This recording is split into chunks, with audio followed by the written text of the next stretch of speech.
जय हो छठी माँ। छठ माई अइली नैहरवा हो सखी कार्तिक महीनवा। छठ माई अइली नैहरवा हो सखी कार्तिक महीनवा। सखी कार्तिक महीनवा सखी कार्तिक महीनवा। कार्तिक महीनवा सखी कार्तिक महीनवा। छठ माई अइली नैहरवा हो सखी कार्तिक महीनवा। छठ माई अइली नैहरवा हो सखी कार्तिक महीनवा। तिवई सेवकवन के बेसल बा मनवा। भक्ति में डूबल बा सारा जमनवा। तिवई सेवकवन के बेसल बा मनवा। भक्ति में डूबल बा सारा जहनवा। माई के सोहे सिंगरवा हो छठी कार्तिक महीनवा।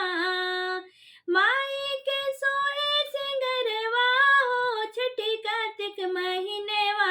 छठ माई के अइली नैहरवा हो सखी कार्तिक महीनवा। छठ माई अइली नैहरवा हो सखी कार्तिक महीनवा। डलवा डलैया में ठेकुआ मिठैया। डलवा डलैया में ठेकुआ मिठैया। फल मूल पियरी साड़ी बासहैया। फल मूल पियरी साड़ी बासहैया। चमकेला सिर में सिंदूरवा हो छठी कार्तिक महीनवा। चमकेला सिर में सिंदूरवा हो छठी कार्तिक महीनवा। छठ माई अइली नैहरवा हो सखी कार्तिक महीनवा। छठ माई अइली नैहरवा हो सखी कार्तिक महीनवा।